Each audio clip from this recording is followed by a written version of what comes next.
Hello friends, I am Dr. Priyanka Kakkar, Assistant Professor from Gujarat Forensic Sciences University. I am here to give a lecture on neuropsychology of crime and its prevention. Let me share my slides with you.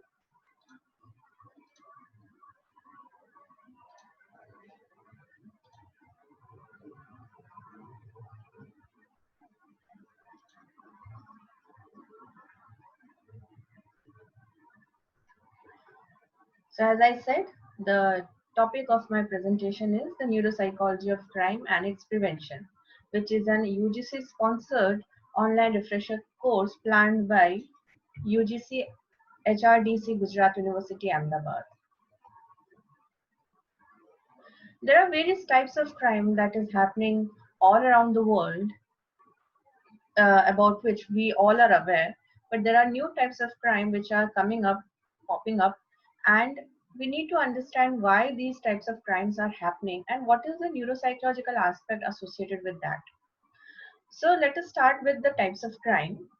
Murder, attempt to murder, or murder conspiracy is also a type of crime. Kidnapping, bullying.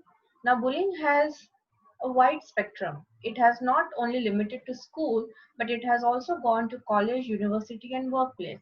If your boss is trying to um harass you, not in terms of verbal or physically, but by telling you that since you are a subordinate and you have to follow my instruction with force, that can be considered as bullying and it is a type of crime. Mob lynching. So mob lynching is usually related to some religion or some committee, but then community, but then people who are getting involved in mob lynching are also a type of criminals. Then sexual abuse, sexual assault, eve teasing, and rape. Rape is the extreme crime that is happening, but sexual abuse and sexual assault, which is happening all over the world and which has not been reported by people, but the percentage of sexual abuse and sexual assault is increasing, and mostly the crime reason behind sexual abuse and sexual assault is neuropsychological in nature. Another type of crime is sexual harassment and workplace harassment. Now, workplace harassment is a type of mental harassment where a boss and a subordinate or between two colleagues there are harassment happening. And sexual harassment is related to sexual favor, or if somebody is not ready to give sexual favor, then some sort of verbal or physical abuse is happening as under sexual harassment. Digital abuse. The corona phase has increased the use of digital world, and because of this digital abuse has also increased. People have started abusing each other on digital world by sending messages, videos, and chats. Domestic violence, it is not limited to physical, but it also includes verbal and emotional violence. Giving any sort of comment verbally or torturing a person emotionally, that is also considered as domestic violence. So any type of violence that is happening with a woman or a man inside the closed house, that can be considered as domestic violence, and it is not only limited to physical violence. Child abuse done by a family member or anybody else, that is also increasing, and it is also associated with neuropsychological problems. Another type of major crime is cyber crimes, which include hacking, fraud, cyber stalking, cyberbullying, etc. And terrorism, which was happening offline, now it has uh, come forward in terms of online terrorism, where people are sending messages, hidden messages with codes to entire public, and we as a normal public, unknown about the content of the message, we are spreading those messages thinking that it is just a common message that need to be spread all around, but then it has some coding with which is attached to that message, which reaches to the concerned person through social media or through WhatsApp. Then other types of crimes are stealing, robbery, and theft, about which we all are aware of. Yes, elderly abuse has also increased. People who are staying at home above 60, 65 years of age are considered as elderly people, and the abuse associated with elderly people has also increased. If wife denies to stay with in-laws, then that is considered as an abuse. A boy has to take care of his or her parents. If wife forces the boy, the husband, to stay away from parents, then that is considered as crime. And for an elderly, the responsibility is shared by both the daughter and the son. So a daughter cannot deny that since she got married, so she doesn't have any responsibility related to her parents. Another major type of crime is white collar crimes, which is related to corruption, forgery, identity theft, mortgage, broker fraud, bribery, and tax evasion, etc.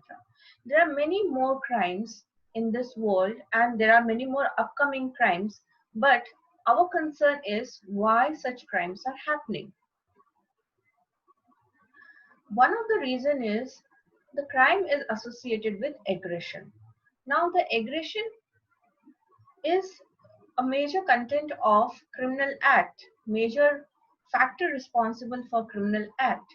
But that aggression is also related to some sort of mental disorder like conduct disorder in children and antisocial personality disorder in adults.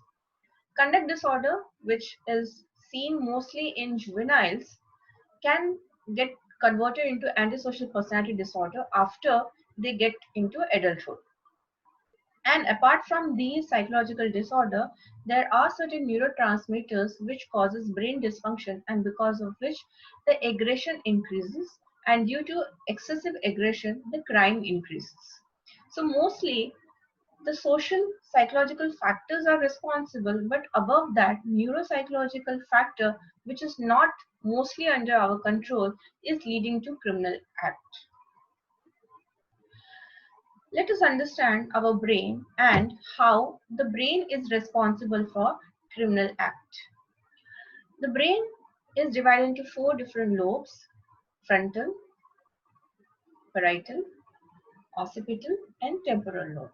But the frontal lobe, which is this area, has prefrontal cortex, which is known as organ of civilization. The term is given by Luria, and he explained the term, the organ of civilization, as that we are civilized species as compared to animals. We, human beings and animals, both show aggression, but our aggression can get into criminal act. We are more mature, we are more intelligent, and for that we are using our frontal lobe. In that also, prefrontal cortex is the area which discriminates us from the animal. Animals are not considered as civilized because they don't know the mannerism, they lack decision making skill, they lack problem solving skill. In short, we can say that they don't have executive functions. We as a human being, because of this prefrontal cortex, we are more civilized, intelligent in terms of language and many other factors, because of which we are surviving and we are into developing new things. Now, any sort of lesion of frontal lobe can lead to clinically relevant effects on behavior, cognition, especially memory.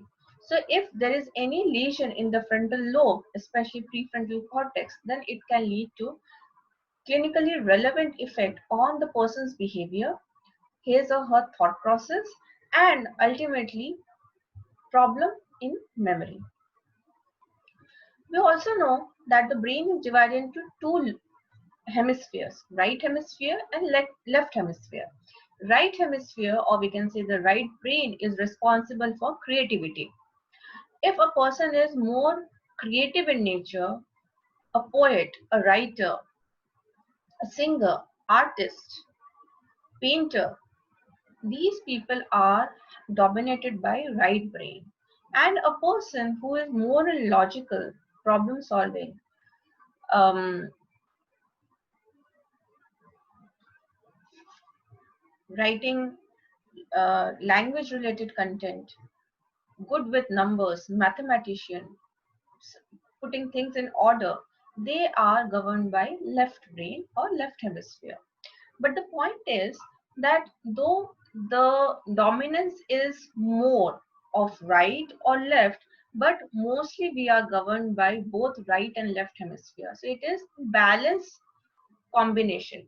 If that balance get disbalanced, then the problem arises and the person can get into criminal act.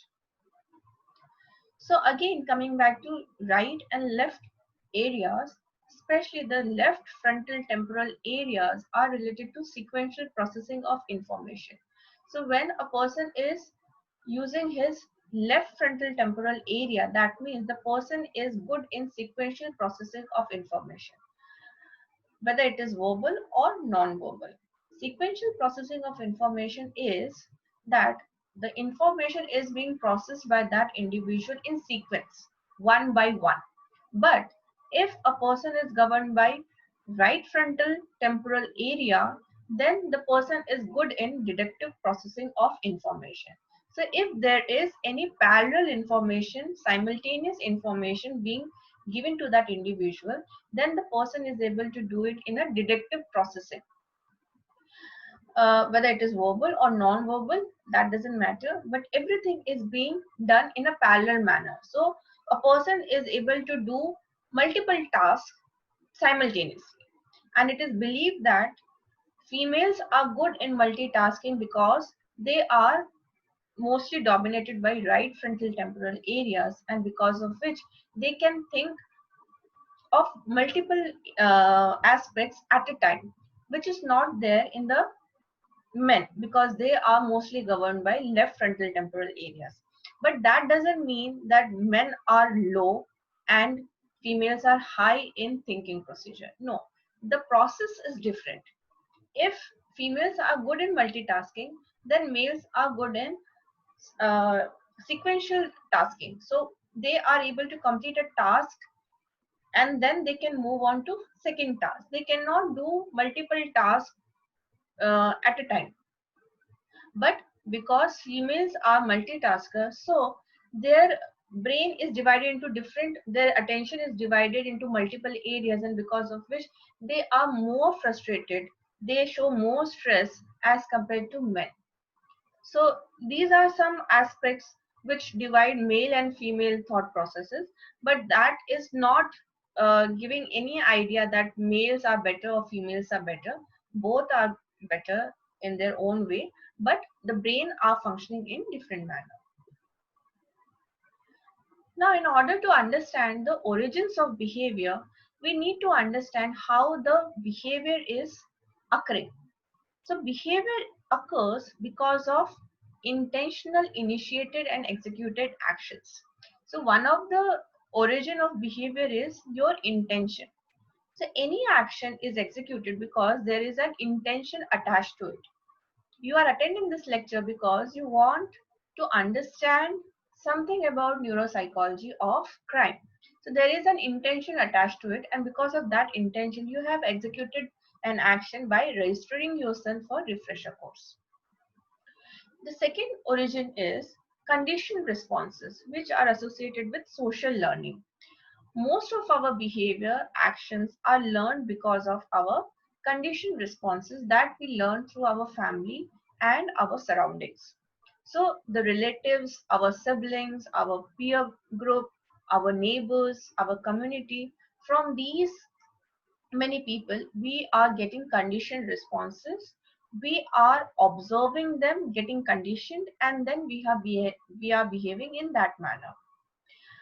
And the third is behavior without perception and awareness of threat.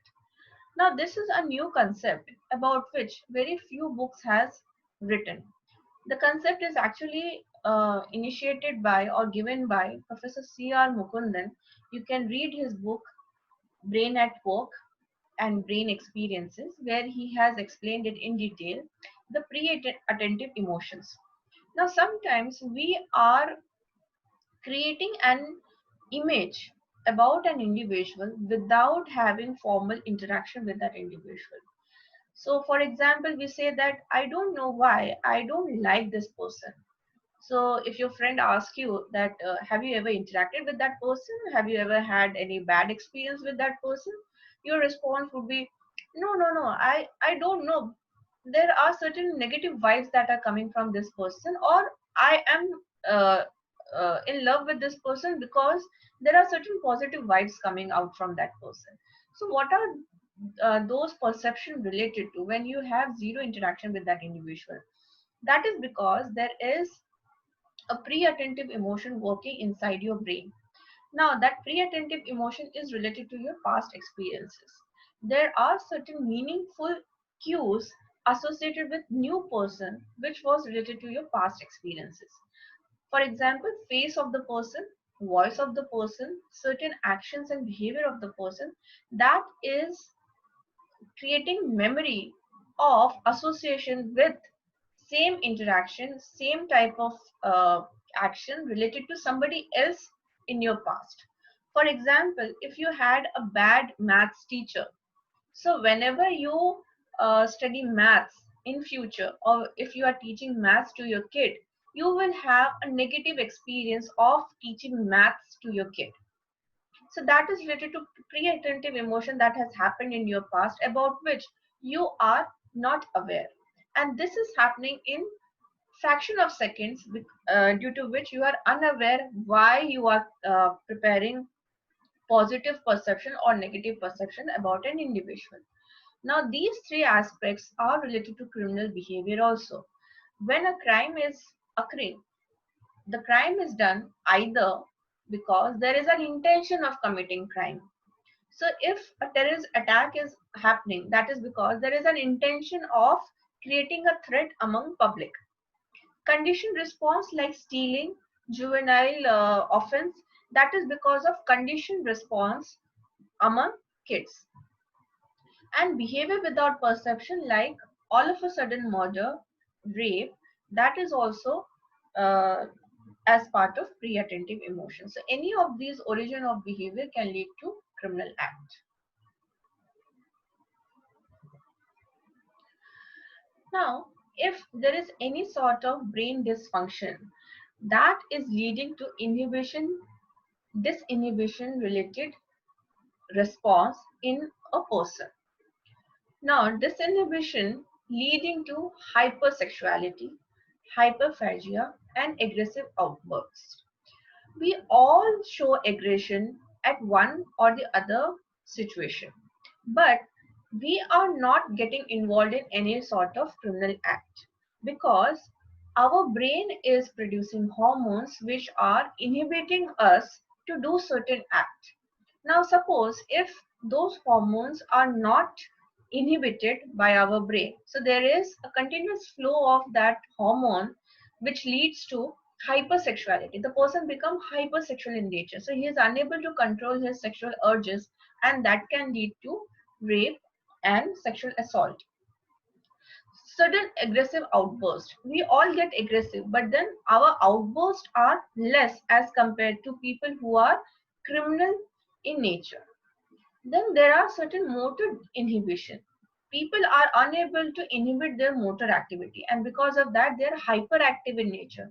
They have increased speech, they have more pressure of speech and decreased need of sleep.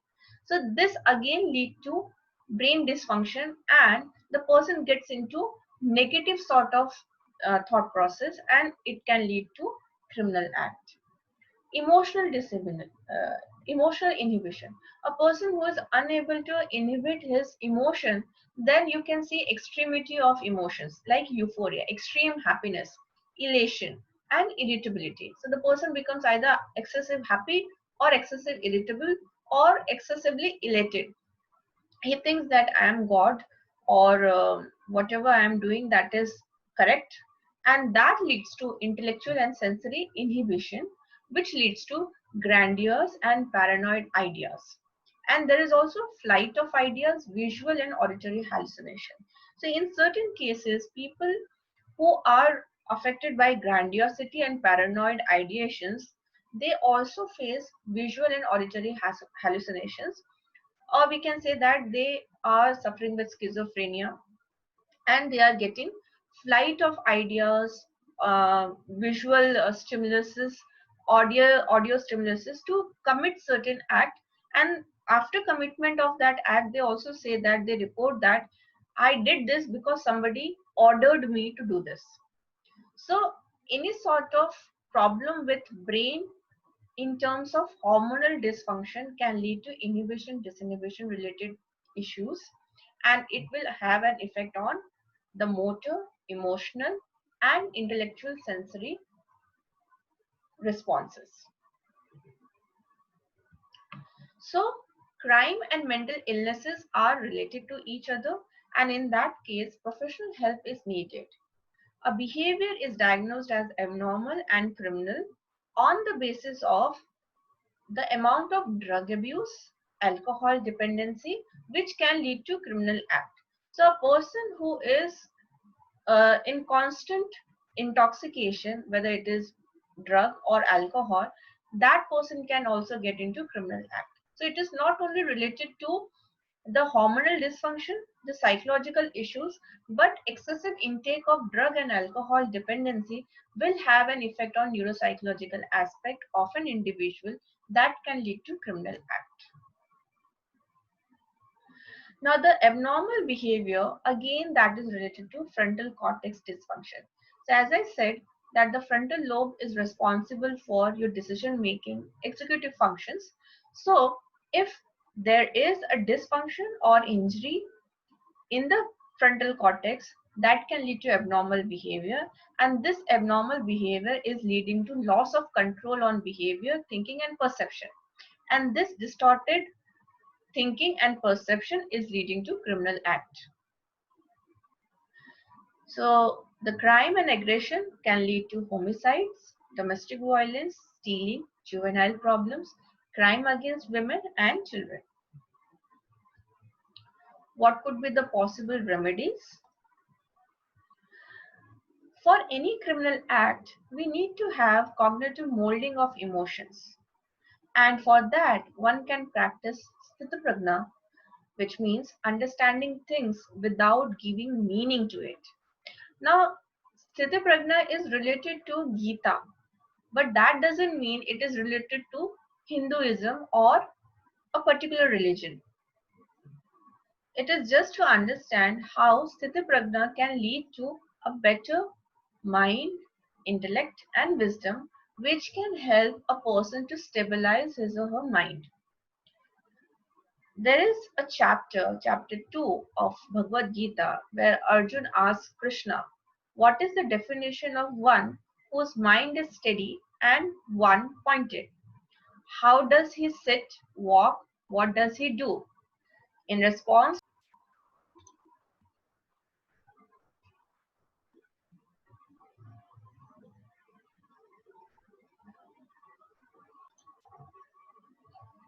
I'm sorry, the internet got disconnected, so I'm sharing my screen again. Okay, so I was telling that do practice Sthita Prajna, in which the Krishna answers Arjuna's question that just like a tortoise withdraws his limbs inside the shell and nothing hurts him, one who possesses Sthita Prajna, meaning stabilized consciousness, withdraws all his senses and the thoughts don't hurt him. So he does get worries and anxious, but he is not affected by those thoughts and worries. Krishna says, allow yourself to be anxious because you are a householder. So you allow yourself to be anxious because you are a human being. You are managing lot of responsibilities and you are moving in the world which is full of greed, happiness, sadness, requirement. But don't get influenced by the anxiety. You keep moving, but then don't get influenced by the anxiety occurred because of your fulfillment of responsibilities. Perform your duty, but don't get influenced by it. If you need to fight, then fight. If you need to get a job, then get a job. If you have to look after your children, then do so. If you have to farm, then farm. But do everything and don't get influenced by your actions. So it is like observing a movie as a third person. You are understanding the entire situation, but you are not getting affected by it, influenced by it. You are just doing your task. So that stable mind can lead to stability of life, and it will not have a negative impact on your thought process, which can get converted into criminal behavior. So if you are practicing sthiti prajna, or if you are teaching your child sthiti prajna, then the chances of getting aggression, showing aggressive behavior, will get reduced, and the person is having a more stable and peaceful life.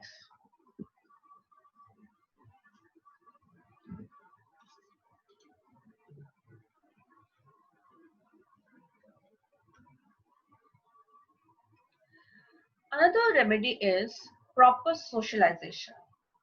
Now, this is a very important task which we all have forgotten. India is known to be a socialized country, but due to modern uh, technologies, modern thinking, getting influenced by Western people, we have lost our basic culture. Now, let's get back to what we were actually 100 years ago or 300 years ago. Just we need to practice socialization in today's world, and we can get rid of most of the issues that is creating criminal behavior. So the first thing that need to be considered under socialization is learn that it is one's duty to respect the legitimate rights of other individuals in the society.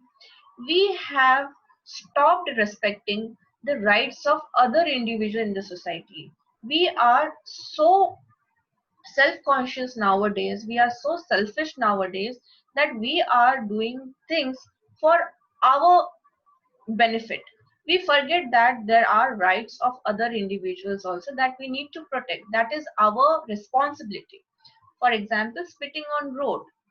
Now, spitting is your bad behavior, but because you are spitting, and in this corona time, if you are corona positive, then that spitting is leading to spreading of infection.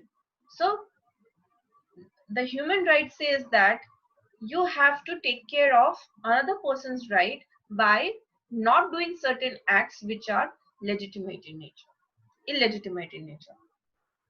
Learn to respect and accept rights of other individuals. If you have right to do certain act, then other individual also have right to do certain acts. Like if you have right to abuse somebody, then another person also have right to respond to your abuse. So in that condition, you cannot say that I can abuse you, but you cannot respond me back. So if you respect other person's right and try to stop yourself by doing something that is not acceptable, then that will protect somebody else's right, and the person will feel secured, uh, safe, and the chances of commitment of crime reduces. Social norms of behavior are for preservation of the society. Follow social norms. We are so high in our own self that certain of our behaviors are not as per the social norms created by our ancestors. So we need to follow social norms which can preserve the society. Duty of each person to respect legitimate rights of other. It is our duty to respect legitimate rights of others. For example, traffic rules. Why we are breaking traffic rules? If you have right to speed up your vehicle, then it is your responsibility to stop at traffic signal and allow other person to reach on time, because if you are in hurry, other person is also in hurry. If you are breaking traffic rule, then that is leading to uh, late in reaching at office of another person. A member should not violate legitimate right of other person. Any member of a community should not violate legitimate right of other person. So you have to maintain a socialized behavior which can lead to a proper normal situation, and you should learn to inhibit your own responses and actions to control your own drives. One must learn socially accepted behavior so that not only you are able to adjust in the society, but others are also able to accept you and your behavior. So if there is problem with any of those aspects which I discussed in the socialization, then these factors can precipitate into criminal behavior. And because of this, we need to have a change in social processes. Denial, rejection, and opposition to social changes leading to aggressive behavior, and homicides for eliminating those who subscribe to social change.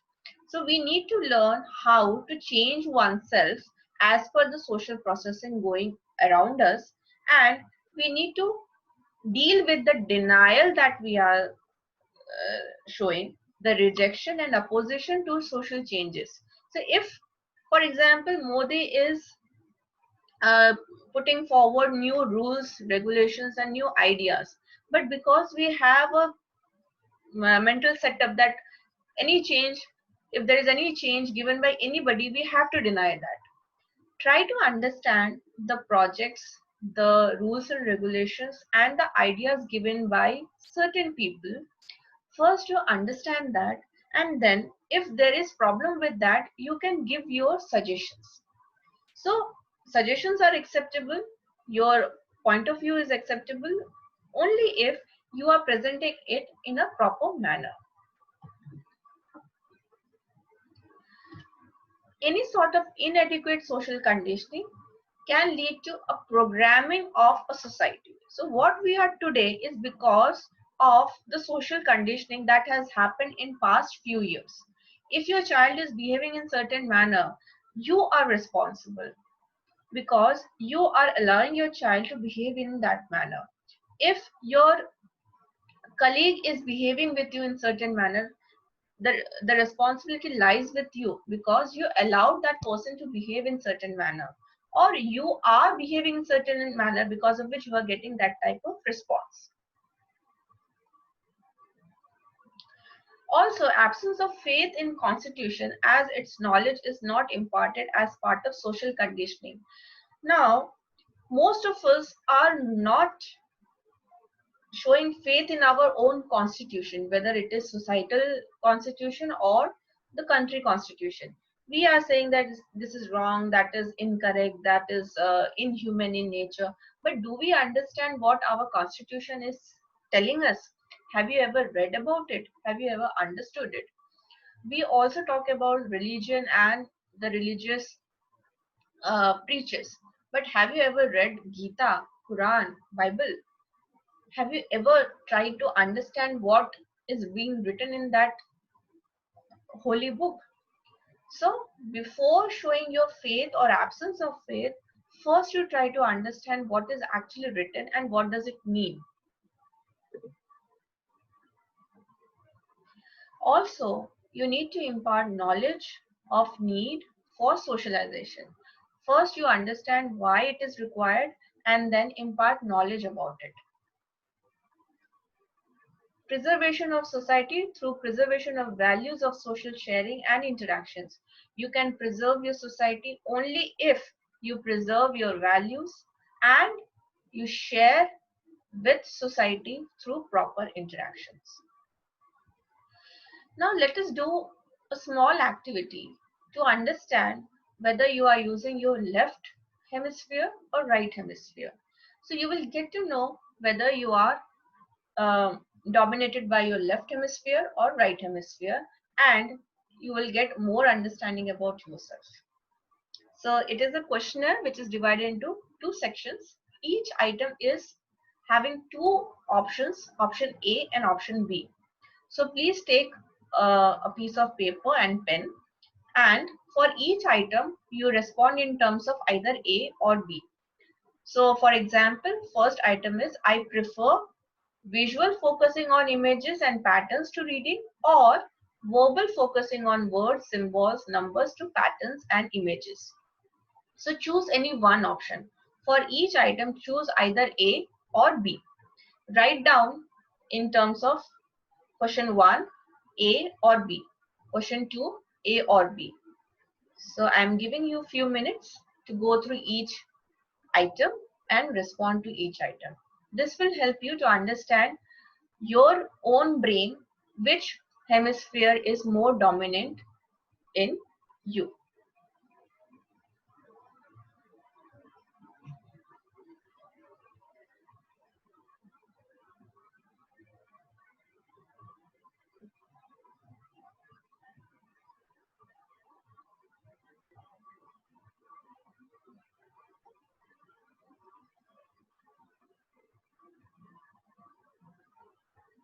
Give only one response per item.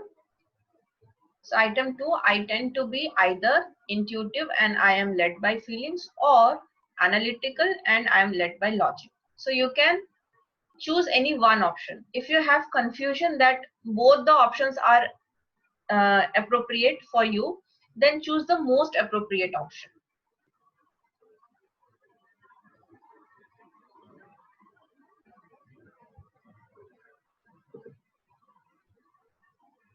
Few more questions to answer.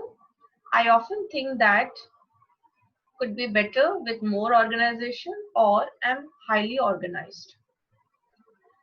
So again, the rule is same. Opt any one option, either A or B. If you have confusion between A and B, opt the most appropriate or most prominent option.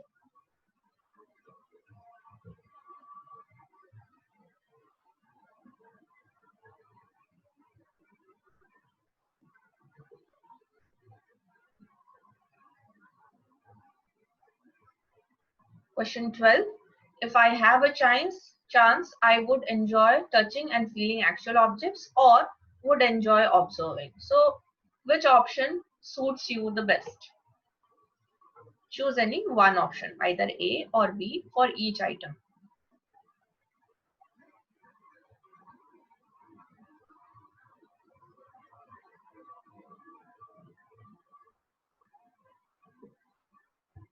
Now calculate total score of A and total score of B. So whatever options you have chosen for each item, calculate all the number of A and B. So how many A and how many B?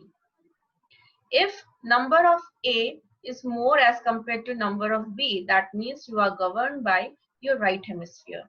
And if number of B, score of B is more as compared to number of A, that means you are governed by, dominated by your left hemisphere. Dominated by right hemisphere meaning you are more creative in nature, and if you are dominated by left hemisphere, that means you are more critically analytical in nature. Now another remedy is to resolve conflict. So for that, let us watch this video.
So we all have problem in our life, but we should learn how to resolve conflicts.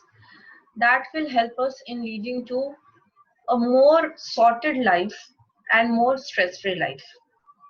Now, how to strengthen whatever I have discussed, the socialization part, the conflict resolution, how to take care of one's own aggression. So there are certain ways to strengthen it. The most longest procedure is your experience. Whatever you have experienced throughout your life is the longest procedure, but then it is also time consuming procedure. You have an experience, and because of which you are taking decision for your future aspect. And sometimes our experience are such poor experiences or bad experiences because of which we are suffering, or how to deal with our current experience, current situation. In that case, you can go for cognitive behavior therapy. Now, whatever I am going to discuss here, that is at three different levels: conscious, subconscious, and a combination of conscious and subconscious level. The cognitive behavior therapy is given at conscious level. Here in this therapy, the thought process is being moduled in such a manner that it affects your behavior, and the behavior will have a positive impact on the cognitive aspect. As a psychologist or as a social science person, you all are aware about cognitive behavior therapy. So I'm not going into details of cognitive behavior therapy, but the other two ways, which is new for all of us, that is hypnosis and neurofeedback. Hypnosis is done at subconscious level to improve ourselves, to strengthen ourselves, and it can deal with various problems of our life. And neurofeedback is done at the combination of conscious and subconscious level using a technology. So experience, that is your philosophical aspect. Cognitive behavior therapy is your psychological aspect to deal with your problems. Hypnosis is done at your brain level, subconscious level, which is combination of philosophy, psychology, and neuropsychology. And neurofeedback is specifically brain training at conscious and subconscious level using a technology and instrument. So in order to understand neuropsychology, which is a cycle of behavior leading to thought process, leading to emotional arousal, and that shows a particular behavior, or a behavior leading to emotional arousal, leading to a particular thought, and showing a particular behavior.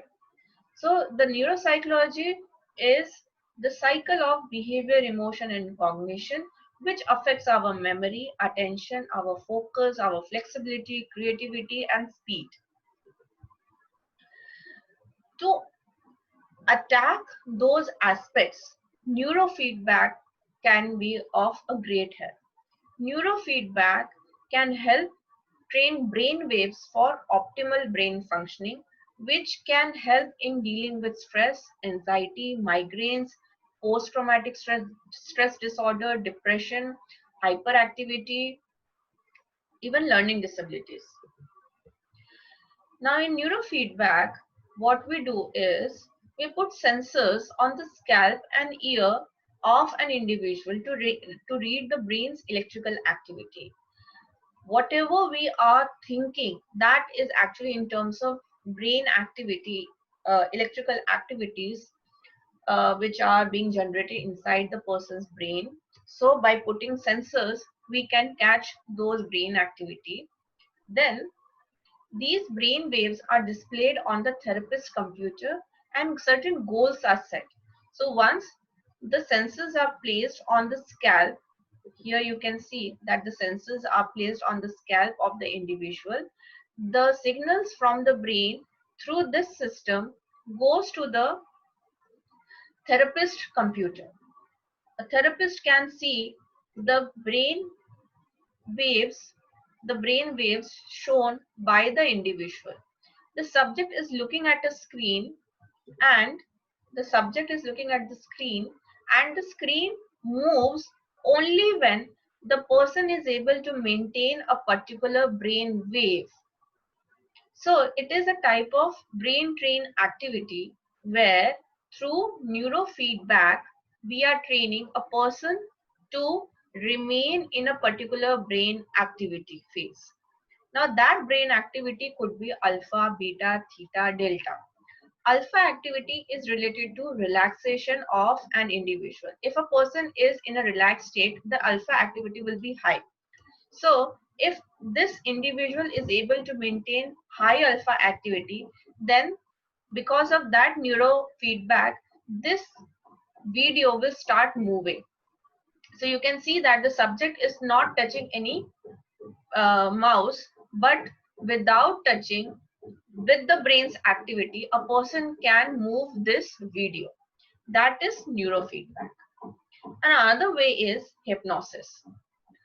Hypnosis, which was not considered as a scientific procedure, but in 2006, American Psychological Association has accepted it as a scientific and systematic procedure and has given a definition to it, saying that hypnosis is a procedure involving cognitive processes like imagination, in which a subject is guided by a hypnotist to respond to suggestions for changes in sensations, perceptions, thoughts, feelings, and behaviors.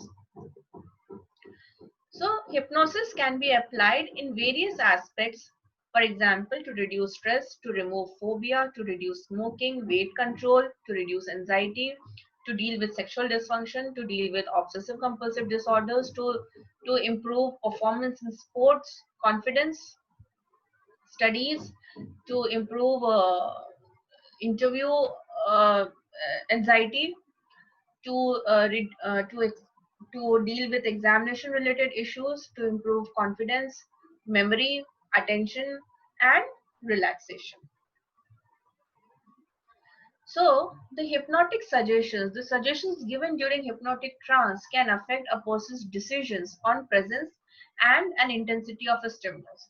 So if a person is under hypnotic trance, it can be stopped from experiencing. So a person can be stopped from experiencing pain or something that is irritating him, or a stimulus which are of more or less intense than when the person is outside the trance. So suppose a person is going through excessive pain, then during hypnosis that pain can be reduced.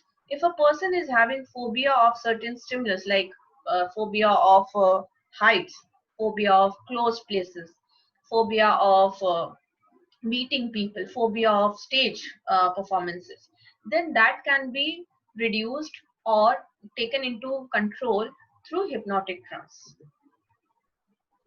People have uh, various conflict and various criticism associated with hypnosis, that hypnosis is equivalent to sleep. But then EEG based studies showed that there is no similarity between hypnosis and sleep. Also, hypnosis is closer to wakefulness than sleep, which involves alteration in consciousness and executive functions.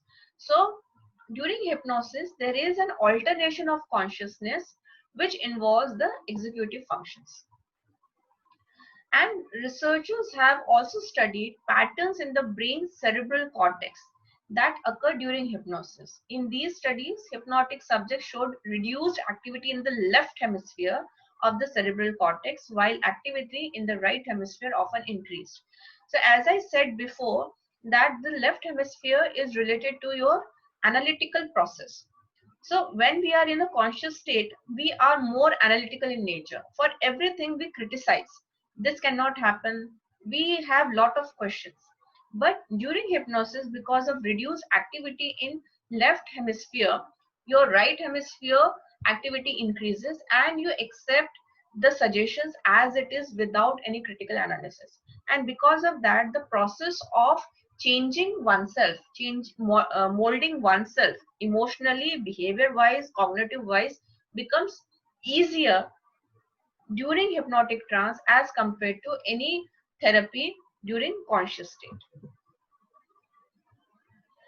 So it is seen that the EEG of subjects under hypnosis showed increased alpha activity. As I said, the alpha activity is related to relaxed state of mind, and theta activity, which shows the higher relaxed state of mind. And let's move on to the last video.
So the best remedy for neuropsychological prevention is laughter, happiness. We all are facing some or the other type of pain in our lives, but if we know how to remain happy and how to make others happy, we can deal with any sort of situation. And if you learn how to make others happy, you can help in reducing criminal act all over the world. So with this, I thank you all for attending the lecture. I hope you have enjoyed it. The notes and MCQs are shared, so you can refer to these notes to understand more about criminal aspect, prevention. And if you have any queries, you are free to contact me through this email ID, drpriyankakakkar@gmail.com. Thank you. Thank you.